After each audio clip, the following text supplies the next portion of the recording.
بسم اللہ الرحمن الرحیم۔ السلام علیکم، آپ دیکھ رہے ہیں IK TV۔ ناظرین، بھارت کی اس وقت حالت یہ ہو چکی ہے کہ بھارت کے قریب ترین پڑوسی ممالک سری لنکا، مالدیپ، بھوٹان اور نیپال بھی سفارتی محاذ پر اسے خشمگی نگاہوں سے دیکھتے ہوئے سنگین نتائج کی دھمکیاں دے رہے ہیں۔ صرف یہی نہیں، 27 فروری 2019 کو پہلے پاکستانی شاہینوں سے اپنے 2 قیمتی جنگی جہاز تباہ کروانے اور بعد ازاں 16 جون 2020 میں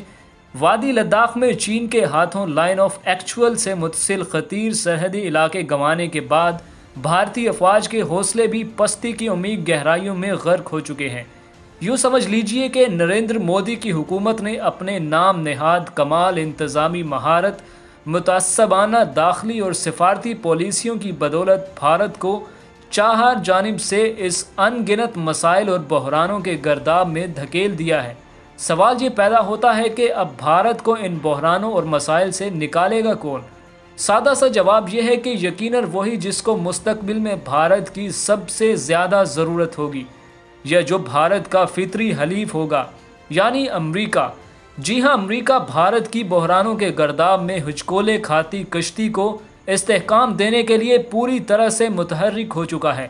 اس کا سب سے بڑا ثبوت پینٹاگون کے چیف لائیڈ آسٹن کا گزشتہ دنوں نئی دہلی کا ہونے والا ہنگامی دورہ ہے۔ یاد رہے کہ بھارت سے قبل لائیڈ آسٹن اور امریکی وزیر خارجہ اینٹونی بلنکن نے جاپان اور جنوبی کوریا کا دورہ بھی کیا تھا، جس دورے میں چینی قیادت کے خلاف سخت لب و لہجہ اختیار کرتے ہوئے چین کے خلاف قائم ہونے والے عسکری اتحاد کواد کو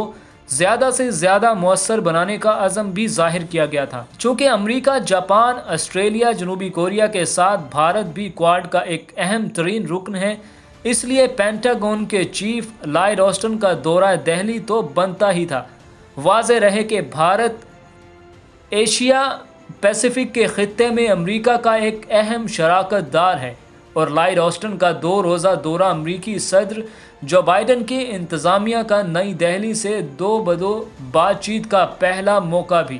عالمی ذرائع ابلاغ کی زینت بننے والی خبروں کے مطابق لائیڈ آسٹن نے وزیر اعظم نریندر مودی اور قومی سلامتی کے مشیر اجیت ڈوول سے بات چیت کے ساتھ ساتھ وزیر خارجہ ایس جے شنکر اور وزیر دفاع راجناتھ سنگھ سے بھی ملاقات کی تھی۔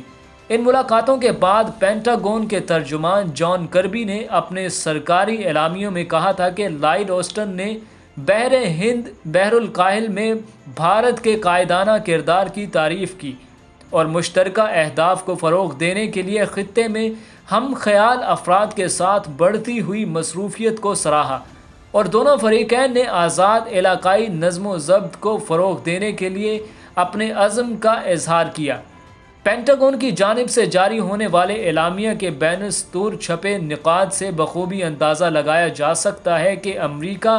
چین کے خلاف پراکسی وار میں بھارت کو اتارنے کا فائنل ڈیسیژن لے چکا ہے، اور جو بائیڈن انتظامیہ چین کے خلاف لڑنے والے اپنے فرنٹ لائن حلیف کو کم سے کم مدت میں زیادہ طاقتور اور مستحکم دیکھنا چاہتی ہے۔ لیکن یہاں سوال یہ پیدا ہوتا ہے کہ امریکہ جتنی رغبت اور دلچسپی بھارت کو چین سے لڑانے میں رکھتا ہے، کیا بالکل ویسی ہی واضح نیت، سیاسی سرگرمی، معاشی یکسوئی اور عسکری حوصلہ چین کے ساتھ ٹکرا جانے کے لیے بھارت بھی اپنے اندر رکھتا ہے یا نہیں؟